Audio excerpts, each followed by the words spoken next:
Hello, in this video I want to talk about the subject of moral relativism and the golden rule. I know this is a long video and I thank you for watching it. I put a lot of time and energy into the making of this video and I debated whether I should divide it into parts or just leave it as one video. But the ideas I'm presenting and the points I'll be addressing tend to ricochet back and forth off of each other, so I settled on one video. And again, thank you for listening. The nature of moral relativism is to gain an advantage. In a world where everyone is engaged in competition for resources, we are all criminals committing crimes against other criminals. We are also hypocrites when it comes to being offended by this, and we cope with these crimes through moral relativism. So what is the primary advantage that the moral relativist seeks? Conscience camouflage. This is a selective advantage. Relativity is conscience camouflage, so that we can behave like predators and sleep soundly without a sense of culpability or guilt for having done so. It does so to promote competition instead of cooperation. One of the most efficient methods that the relativist uses to apply this selective advantage is the use of backdrops, where the backdrop of perfection is used to expose others while they remain insulated from the same scrutiny on a backdrop of imperfection. And here's what I mean. Take a white sheep and put it on a green hillside, and it looks white and pristine. Put the same sheep on a snow-covered hillside, and it becomes filthy. This is the double standard that the moral relativist engages in. It is a perfection fallacy, and it is their greatest weapon. We live in a hierarchy of predators, and I can only speculate, but I believe it is because we are scared and desire safety. And it is how we can best manage our associations by employing our discriminatory efficiencies. And that brings to the surface our predatory nature. How righteous is a thief next to a murderer? Or how about a liar next to a thief? Did you notice how you discriminated with that? That allows you to assess your environment. And you assign a certain danger factor to each one of them. But how righteous we are. But with the backdrop of pure white perfection, we are all just filthy criminals committing crimes against each other. And that's the reality of it. And the reason that the platform of the moral relativist is so effective is because they accuse from a place of supposed perfection and provoke a person's defenses to rise up and get them to cower and recoil from the exposure of that imperfection on the backdrop of a perfection that no one is able to live up to. Shame is our warfare, and our weapons are the dull daggers of pointing fingers. Shame has one goal, and that is to modify another person's behavior and spur a productivity that only benefits the one promoting shame. That is how all power is acquired. All power. Power is safety for those that fear the most, much like power is safety for a bully. Until it's not. We feel safe judging and condemning the behaviors and actions of others to deflect attention away from our fear of being under the same scrutiny. How many of us are willing to examine ourselves outside of our own context and environments to see that the prisons we put others in are in fact the ones we unconsciously say we deserve? I've said many times that as human beings we are either putting people in the prisons made of shame or we are setting them free. Or we're indifferent. How many are imprisoned because of our unwillingness to examine the grays that make up the context of our own imperfections? The effect of relativism on society has only made an excuse for the opportunism of a predator. You see, we came from nature, and in nature there is no right and wrong. You won't find it on the African plains or in the deep blue sea. There is no court system, there is no justice system of any kind. There is just the delicate balance of nature. But there is no right and wrong. It doesn't exist. Just like with relativism. In the mind of the predator, there is no right and wrong, just opportunity. As human beings, we are predators. That is our nature. We exchange that nature for the artificial nature of civilization so that we may advance. And the incentive to do so is the justice of a common standard that provides an equal opportunity to survive. The mutually agreed upon standard was morality and ethics in the form of laws to restrain our predatory nature, but that wasn't enough. We also had to exchange our natural prey for an artificial prey, which is money. The predator is opportunistic in the exploitation of their prey. Money is our prey, and the double standard of relativity is an opportunity to exploit human weakness. Take away the standard of the rules of engagement and replace it with double standards, and the artificial nature of civilization is exchanged for our actual nature. And in that nature, there is no right and wrong, just opportunity. Civilization is experiencing a double standard where piety and lawful behavior is expected and enforced at the bottom, and corruption is permitted at the top. In tough times, we are all seeking an advantage and leverage. Everyone has an angle they're working. But if civilization and its artificial nature is going to survive, it will only do so if the same standard applies to all. And yes, a single standard is as artificial as civilization. But without a singular standard, what's the incentive to remain civilized? Nature is based on double standards and balanced by them. I mean, why not re-engage our predatory nature if the incentive of justice in the form of a single standard is just taken away? The answer is simple. Double standards promotes a hierarchical food chain. Relativity creates ascension for predators and descension for prey. Consider the pyramid. The pyramid is stable and withstands the test of time, a symbol of civilization. A single standard of justice for all causes the burden of civilization to be well distributed. In today's world, that's an idealistic notion of perfection that doesn't exist. It is, however, to our benefit that we build justice this way.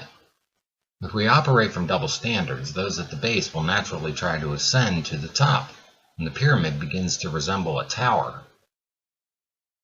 There is more pressure at the bottom than there is at the top. That's the punishment for piety and lawfulness. And if this continues, the tower becomes an inverted pyramid and collapses. We learn that if only one person adheres to piety or a lawful standard, it's not enough to hold up a civilization alone. The tower is where we are. Civilization is an artificial nature that we construct that affords us a way to trade the danger of double standards found in nature for the safety of a singular standard that restrains our predatory nature. Now, we still engage in competition and savagery, but with a different set of rules. Crime and punishment and ethics and morality is how we strike a balance in the artificial nature of civilization. And it begs the question, is nature, where there is no right and wrong, a fair trade to make for human advancement, and the artificial nature of civilization, which is balanced by a system of justice? I believe it is a fair trade, but only if corruption is not unleashed by double standards. Moral relativity promotes that double standard, and ultimately the corruption that leads to the decline of the artificial nature we call civilization. In other words, advancement can only progress so long as the justice system of morals and ethics and crime and punishment is maintained alongside advancement. If morals and ethics decline, so will advancement as a result. And so the corruption of society by double standards is also the corruption of advancement. Because we rarely ever get the justice we were promised through morals and ethics, we suffer, and sometimes turn to savage exploitation as a result. Relativity is how we excuse it. We turn to double standards to achieve balance in this equation of self, and everyone re-engages their predatory nature. The civilization and its artificial nature took away, and we all return to the primitive.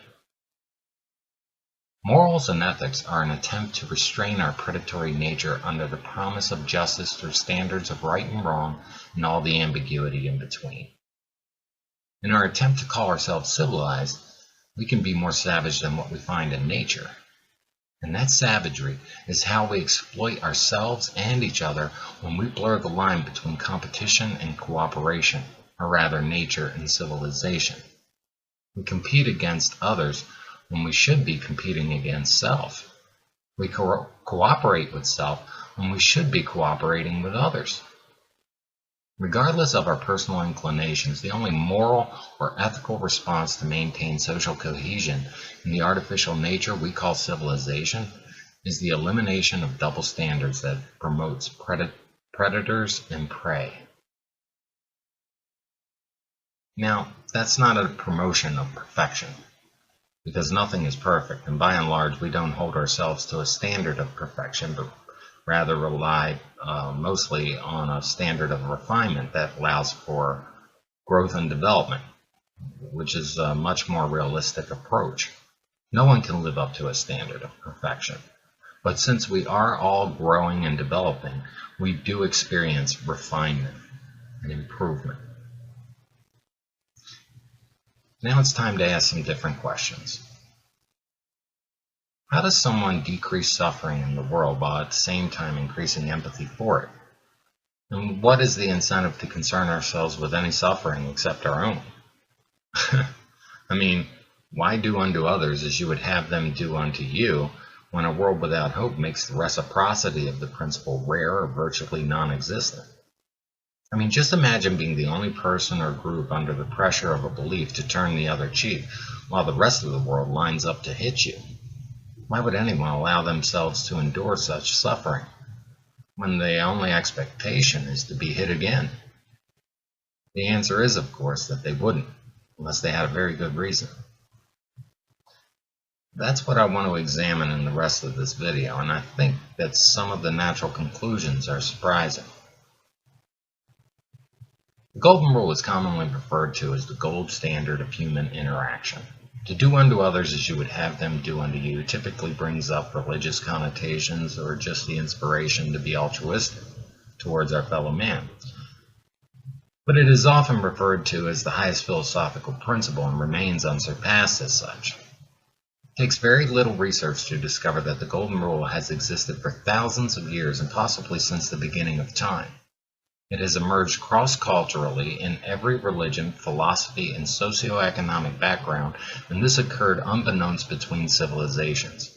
It stands to reason that it could very well be the conclusion that all civilizations come to realize as the pinnacle belief to operate from to sustain a civilization, meaning that the whole reason for civilization is the promotion of cooperation over competition. However, in this day and age, altruism is hardly promoted as such. Instead, we follow the rule of he who has the gold makes the rules, and of course, this is a promotion of competition over cooperation. And so everyone is racing to the pinnacle. And this is the fundamental difference in regards to a civilization with a divided inclination. Some compete and others cooperate. Those that compete do so to benefit self, and their advantage is at the expense of those that cooperate. Those that cooperate do so to share a mutual benefit, and the integrity of that advantage weakens the more competition is promoted.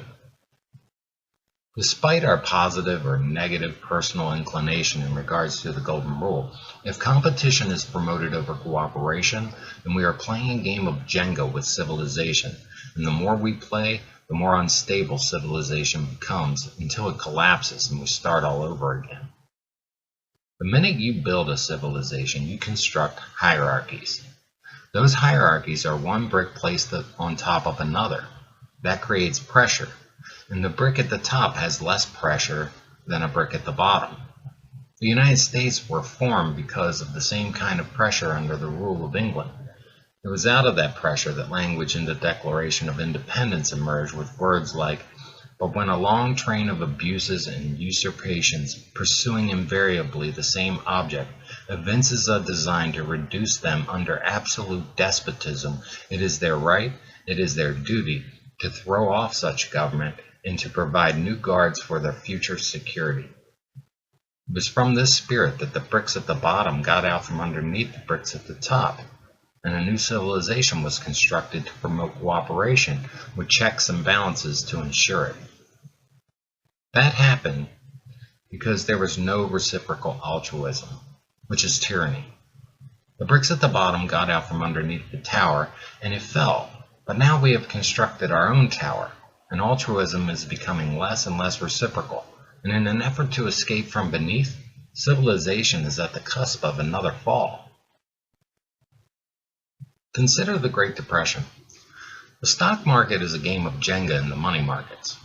When the stock market crashed in 1929, who weathered the collapse best except the bricks at the bottom, or rather the people at the bottom of society? It was the investors at the top that jumped off buildings and shot themselves. And if at that moment they could go back in time and trade competition for cooperation to avoid that outcome, they would. The only way to avoid these outcomes is with foresight, not hindsight. Some argue that altruism is found in civilization and not nature, and that oppression is the cause that produces the effect of altruism. That's a fair argument to make, but I disagree with it.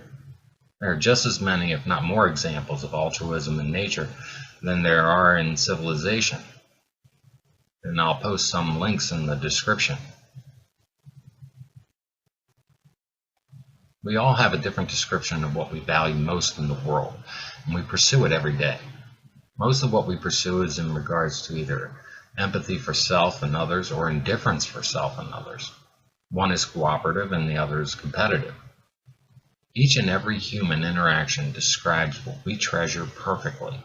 It works the same way with love and trust and relationships and sex or money or power or anything for that matter. Whatever it is that we pursue is what we call gold. We do reap what we sow, because both bring reward and justice. If we pursue relationships altruistically, we will reap a similar intention. If we pursue relationships competitively, we will reap a similar intention. Whatever the intention, both bring reward and justice that are one and the same. Within the Golden Rule, there is no discrimination. Its justice and reward is like the sun or the rain. The sun shines on all just like the rain falls on all. The Golden Rule doesn't discriminate any more than the sun or the rain or gravity for that matter. We invent ways to defy gravity, but what goes up also comes down. And that is exactly how the Golden Rule applies itself to those that attempt to thwart its operation with competition. The Golden Rule works in tandem to similar principles such as an eye for an eye and a tooth for a tooth and reaping what you sow, and this brings us to natural outcomes. Every time we experience karma, those natural outcomes become painfully obvious, but only in hindsight. For example, look at bullying. We know that the bully is destined to lose and get unexpectedly owned at some point. When it happens, they always wish they could have exercised foresight instead of hindsight. If that karma is extremely intense, then the bully may realize that they have been fighting a losing battle their whole life. I've faced some bullies in my life, and I've won some and I've lost some. But 9 times out of 10, when I won, the bully wanted to be my best friend afterwards, and an eye for an eye was enough of a catalyst to produce that result. If a person operates from the Golden Rule in the positive sense, they will tend to use their strengths to uplift the weak, because they know that eventually they will be the weak one in a situation. This is a humble approach, and it exercises foresight. One thing is certain, you can't exercise a strength that you don't possess.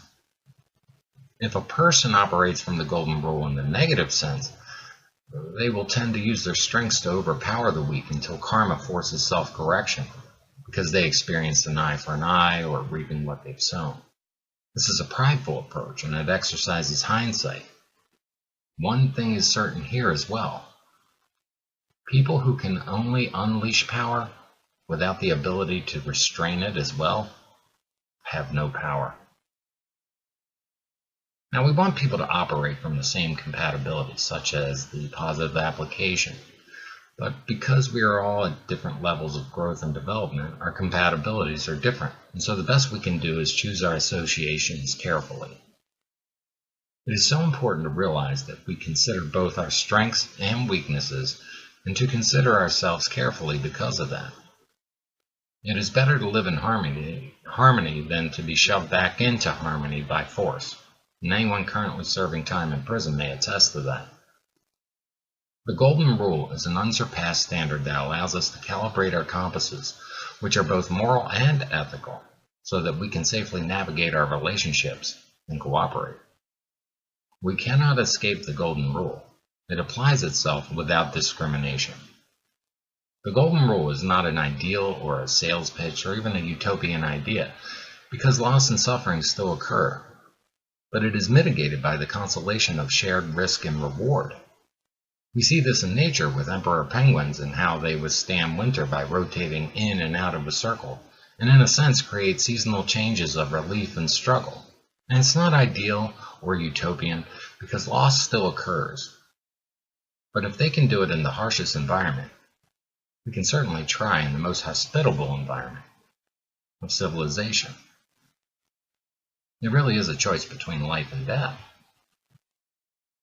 In the world today, we are facing every person for themselves, or we share the burden of survival and share the risks and rewards. The closer to reality is that some don't have to participate and others do, which is the axiom of he who has the gold makes the rules. This capitalizes on participation in a group at the expense of the group. Right now, we live in such a deferred hope that everyone under the pressure at the bottom have a broken spirit, and they will try to escape, and when they do, what incentive is there to come back except the consolation of reciprocal altruism? Now, before I go any further, I don't want to start a religion around the Golden Rule any more than I want to start a religion around gravity. I just want to make an argument on behalf of ethical altruism as mutually beneficial to a sustainable civilization. So even if you hear me speaking about religion, it doesn't mean I advocate for it or even against it. I remain neutral. No matter what school of thought you engage, if you follow it to its natural conclusion, you will find no better standard for the survival and sustainability of life than the Golden Rule. This doesn't mean that you can't be an individualist or a collectivist, but an ethical application creates a healthy balance between the two to allow for growth and development. The Golden Rule is a threat to the relativist because it involves exposure to vulnerability and possible exploitation, and that represents a reliance upon mutual trust. Trust is something no relativist wants to establish because it equates to weakness without safeguards. Trust isn't something that people talk about enough, how to establish it and maintain it. It may be worthy to note that the rise and fall of civilizations are right on par with the rise and fall of individual relationships. It's no surprise that relationships built on mutual appreciation, trust, communication, and altruism and interdependence have better survival rates than those that don't. The same is true for any civilization as well. Feminism is a good example of shifting pressures that have deeply affected relations between men and women, especially in the area of trust. Feminism operates from a double standard which shares a society at the expense of men, who are expected to adhere to a single standard. The traditional conservative relationship between men and women with traditional roles has been dismantled by feminism in favor of independence rather than interdependence. Now, I'm actually okay with that. What I have a problem with is that not only do women want independence, but also all the perks associated with interdependence that belong to the traditional conservative relationship. Before feminism, humanity and function walked side by side in the role of being a woman as well as in the role of being a man. Now, the thing to notice is that change has occurred in the way we view the humanity and functions of a woman, where her humanity is now established and valued over function, and in contrast to that, a man's function is now valued over his humanity. This creates ascension for women and descension for men, And if this is a tower and men are at the bottom where the most pressure is, and they walk away, then the tower crumbles. That is to say, civilization crumbles and we start all over again. We cannot play Jenga with civilization or any system found therein, or we become the architects of our own destruction. Since men obviously built civilization, it may be wise for women to consider negotiating a way to promote a man's humanity over his function as well, because if civilization falls, what's the incentive to build another civilization only to live beneath it? The promotion of egalitarian humanism is a better prescription than the snake oil of false equality. Then and only then will gender become irrelevant. It cannot be expected of two groups to operate from separate infrastructures that are not mutually incentivized and mutually beneficial to preserve relational cohesion. Those at the top rely on the pressure they impose to enforce mutual participation, and this is the nature of slavery and why it was abolished.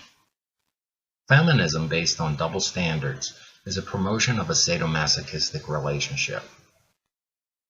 That relationship requires mutual participation that is gained by using social expectations and conditioning against ourselves, by insisting that if we don't, then shame is what will suffer as a result, and that's political correctness.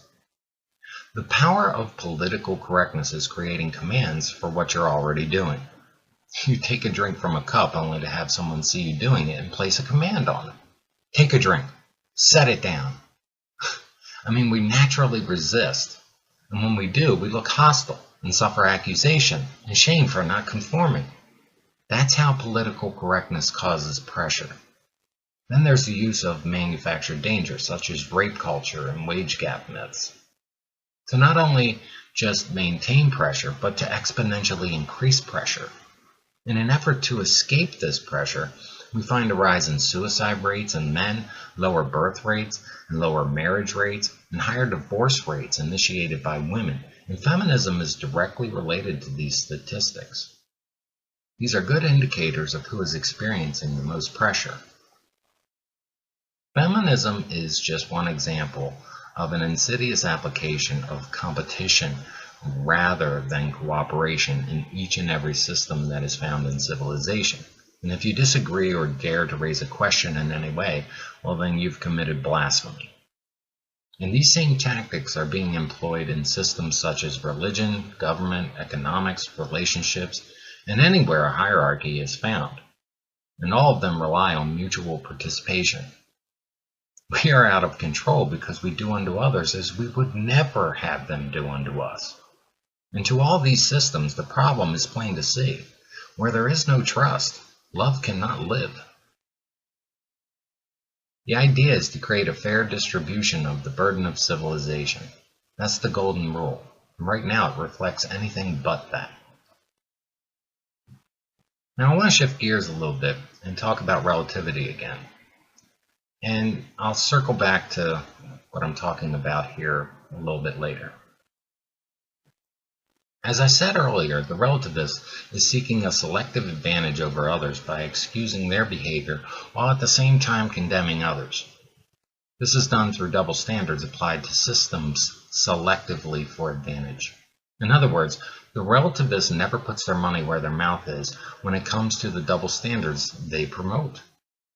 That's because a standard that shares the same calibration takes selective advantage away. That selective advantage provides camouflage for intentions. In nature, there is competition over cooperation. In civilization, there is cooperation over competition. When the two are combined to coexist in the same civilization, those that compete feed on those that cooperate. The wolves are hiding amongst the sheep. But what if I told you there were only 10 sheep and 100 wolves? And they were all competing with each other to see who's going to eat. They really are running out of food, and when they do, they will turn on each other. Let's apply relativity to some common things we know to make some comparisons and see if relativity holds water or if it's used selectively for advantage in civilization. Apply relativity to the transportation system or air traffic control, where everyone has no speed limit or traffic signals or signs or even roads, and moreover make everyone blind to everyone else except self. And how long will it be before accidents occur?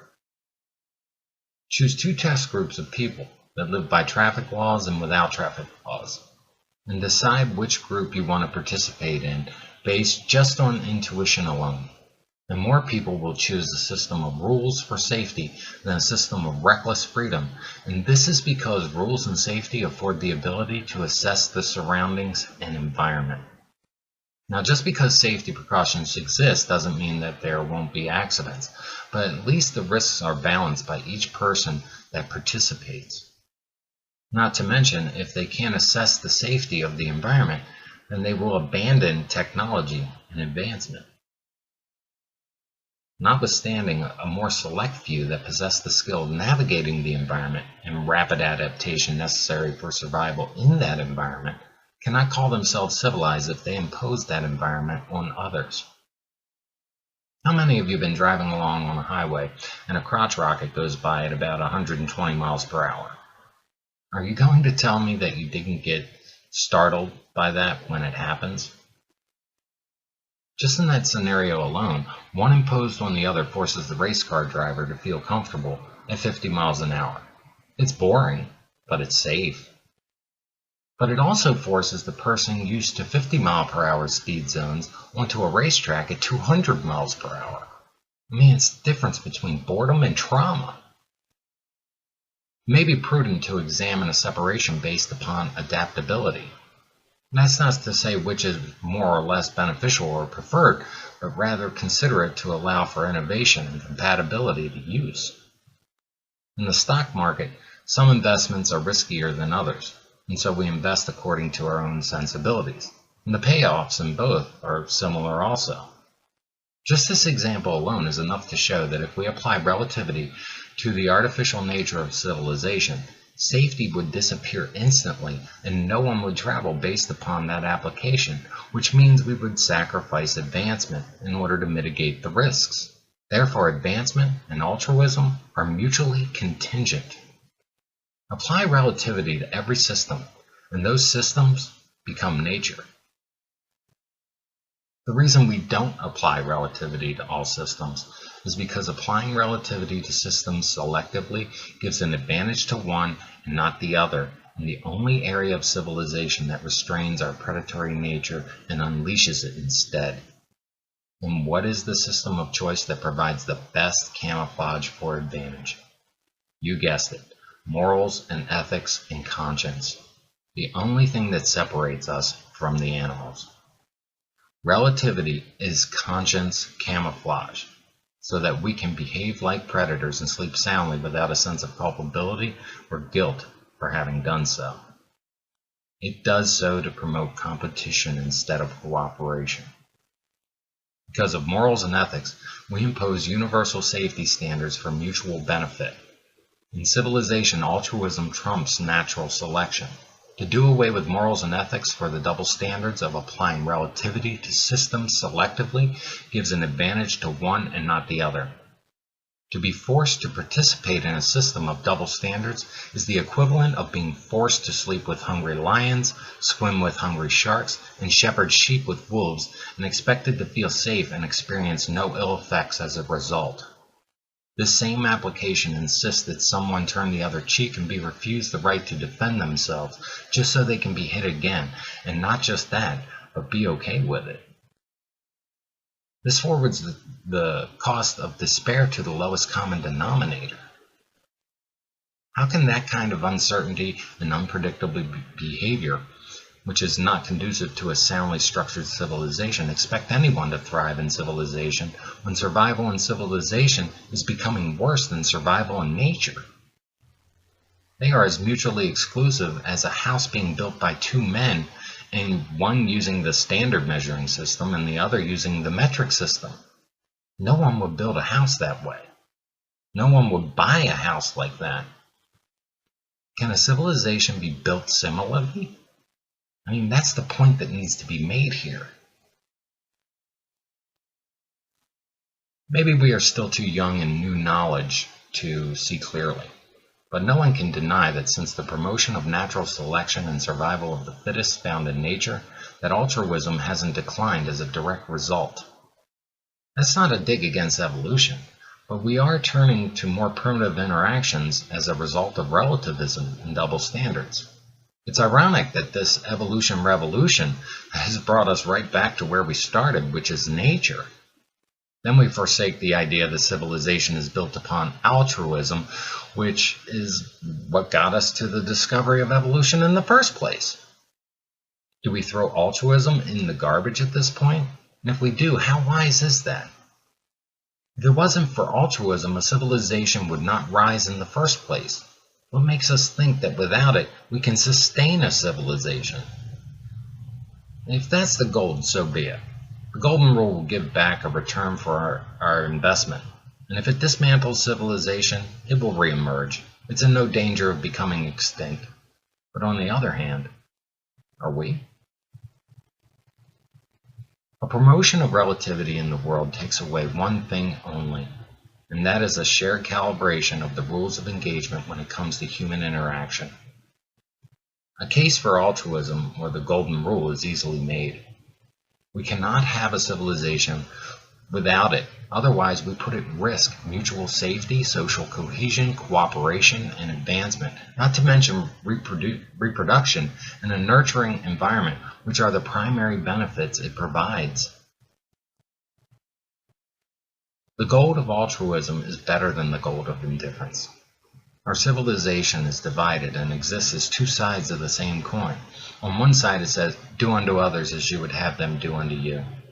And on the other side it says, do unto others as you would never have them do unto you. Our behaviors are at the flip of a coin.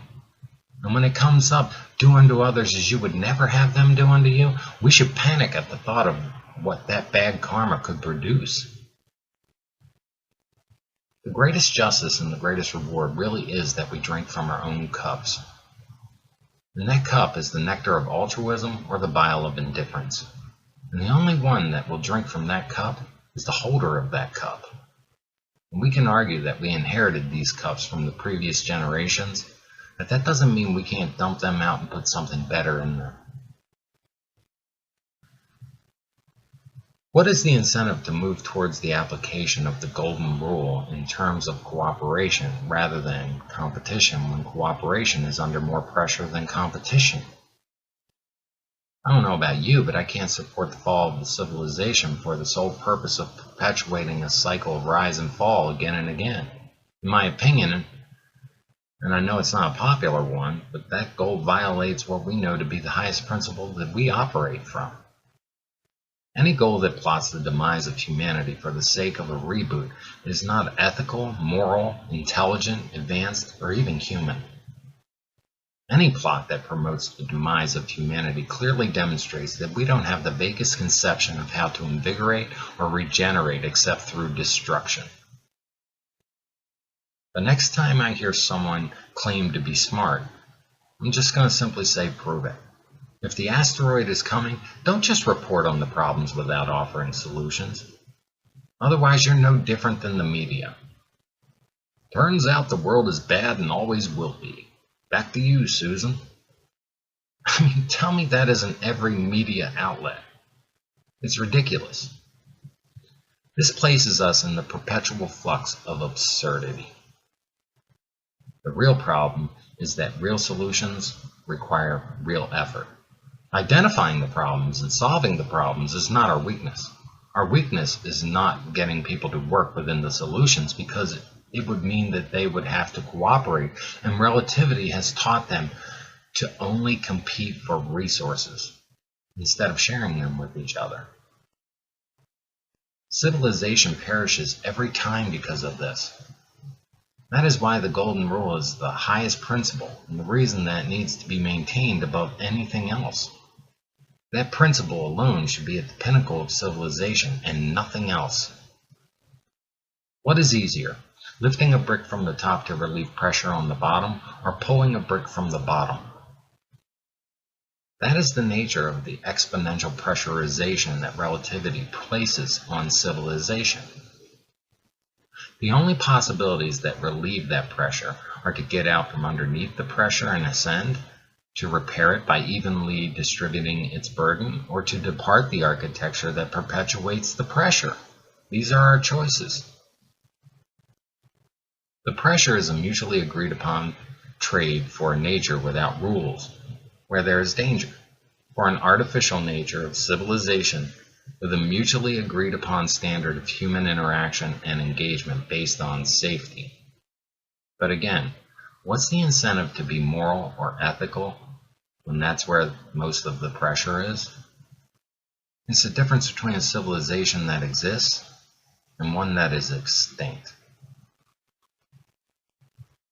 At the beginning of this video, I asked, what is the incentive to be concerned with anyone else's suffering except our own?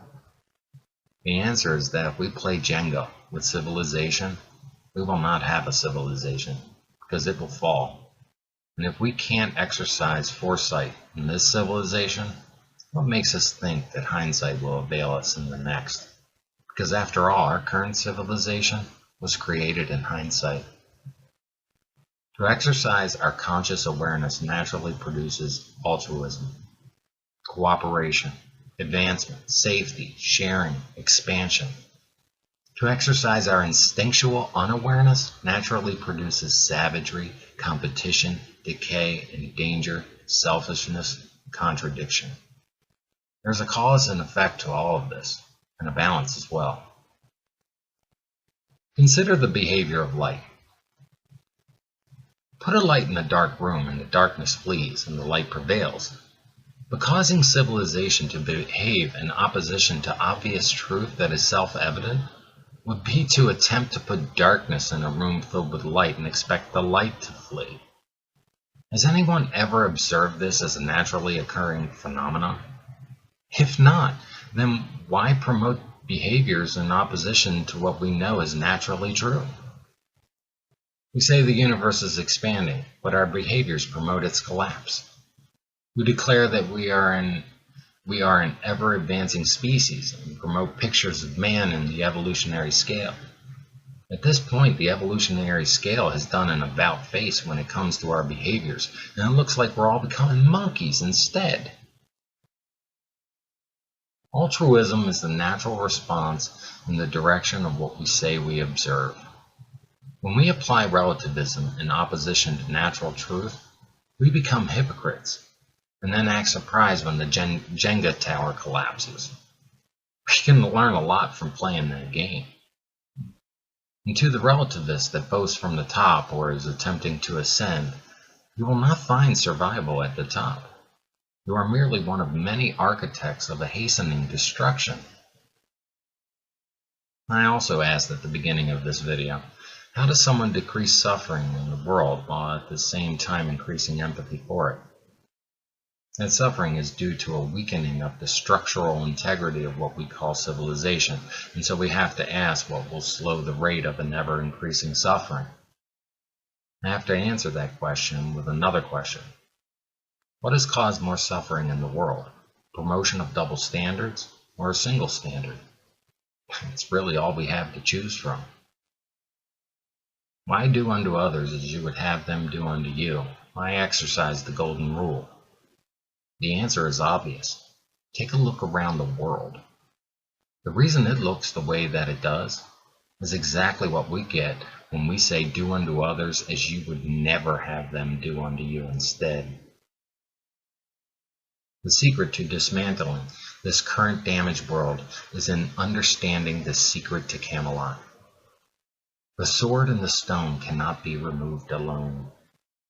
The secret to Camelot is that everyone that tries to remove the sword from the stone fails because they only want to pull the sword for their own glory. When Arthur pulled the sword from the stone, it was because he saw every hand that believed in Camelot joined to his. He pulled the sword for a glory we could share. The truth is, anyone can pull the sword from the stone. Only the spirit of the golden rule can remove Excalibur. That stone is a representation of our heart. If you could pull the sword for your own glory, that stone would bleed. Only the golden rule can soften the stone enough to release the sword without bloodshed. You know, we see pyramids in the world and we marvel at their ability to withstand the test of time and endure. Did it ever occur to anyone that humans build pyramids as a warning against what we naturally do with civilizations? As if to say, stop here at this point? The only other question I can think of to ask is, what's the first step towards a more altruistic society that will make those that operate from the opposite want to be a part of us more than we want to be a part of them? It will have to be a better reward than money. The answer doesn't cost a dime because it is just a simple shift in thinking. We have to value a sustainable civilization as currency, and the only way to do that is to facilitate a phase-in, phase-out system with rewards and incentives for doing so.